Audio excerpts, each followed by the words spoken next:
Salam Bapak Ibu Saudara yang dikasihi Tuhan. Pada malam hari ini kita akan sama-sama belajar firman Tuhan. Karena firman Tuhan itu adalah ya dan amin, dan firman Tuhan adalah anugerah yang besar untuk kita. Karena pada mulanya adalah firman, dan firman itu bersama-sama dengan Allah, dan firman itu adalah Allah. Pada malam hari ini kita akan bersekutu dengan Allah, dengan Tuhan Yesus melalui firman Tuhan. Baik, kita akan mulai belajar tentang firman Tuhan. Tuhan Yesus pernah berfirman bahwa sebesar biji sawi saja iman kamu itu bisa memindahkan gunung. Sebesar biji sawi berarti itu kecil. Mengapa Tuhan Yesus tidak mengatakan kamu harus beriman besar baru bisa memindahkan gunung?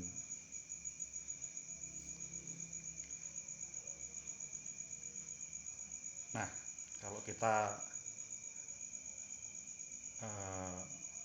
mengupas apa itu firman, kalau menurut Alkitab adalah bahwa firman itu adalah dasar dari segala sesuatu yang kita harapkan dan bukti dari segala sesuatu yang tidak kita lihat.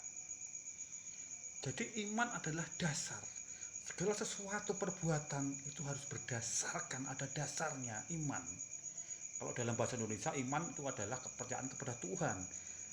Jadi segala sesuatu kita harus mendasar, harus ada dasarnya dari kepercayaan kepada Tuhan. Nah, Tuhan Yesus mengatakan bahwa sebesar biji sawi. Dia tahu bahwa kita manusia. Manusia itu ada keraguan, pasti ada keraguan, masih ada sedikit ketidakpercayaan.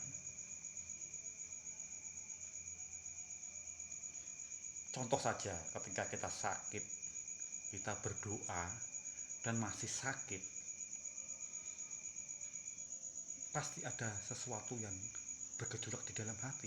Saya sudah berdoa kok kayak masih sakit. Ketika kita dalam permasalahan yang besar, kita berdoa tapi masalah itu tetap ada, pasti kita ada keraguan. Saya sudah berdoa, kenapa masalah tetap ada?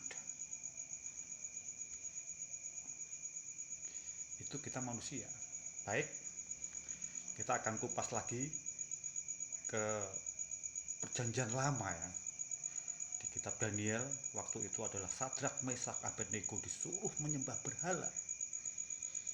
Tetapi dia katakan bahwa kepada raja, percuma raja menyuruh saya untuk menyembah berhala. Jika Tuhanku bisa melepaskan kami dari api, dia akan melepaskan kami. Jika tidak, dia tahu bahwa kami tetap tidak akan menyembah berhala raja itu. Artinya Sadrak, Mesak itu tetap ada keraguan. Jika Tuhan tidak menolong dia akan terbakar. Tetapi karena ada iman, dia tetap lakukan apa yang menjadi kepercayaannya, bahwa dia hanya menyembah Tuhan, tidak menyembah berhala. Maka imannya yang menyelamatkan dia, imannya yang meloloskan dari api. Dia tidak katakan bahwa Tuhanku pasti akan melepaskan, tetapi ada gambling di situ. Jika Tuhan berniat melepaskan, dia akan melepaskan. Jika tidak, nah ada gambling. Tetapi dia tetap melakukan, imannya yang melakukan. Begitu juga dengan kita. Jika kita sakit, kita berdoa dan masih sakit, harusnya kita tetap beriman kepada Tuhan. Kita tetap melakukan, tetapi tetap berdoa. tetap melakukan perbuatan sesuai dengan firman Tuhan. Iman kita yang akan menyelamatkan. Seandainya kita pun tidak sembuh, badan kita itu, raga kita adalah hanya sebagai sarana Tuhan, kendaraan Tuhan. Yang diminta Tuhan adalah roh kita, bukan badan kita. Ketika badan kita sakit, itu adalah cara Tuhan untuk memurnikan kita, cara Tuhan untuk menguatkan iman kita, cara Tuhan untuk mendidik kita bagaimana kita menjadi iman yang kuat, percaya kepada Tuhan. Jadi apapun yang kita alami, pergumulan, sakit, penyakit, permasalahan, ketika kita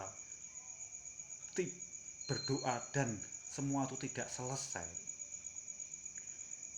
jangan berhenti untuk berdoa, jangan berhenti untuk bersyukur, karena itu adalah cara Tuhan untuk memurnikan kita, cara Tuhan untuk nanti supaya kita bisa layak di hadapannya.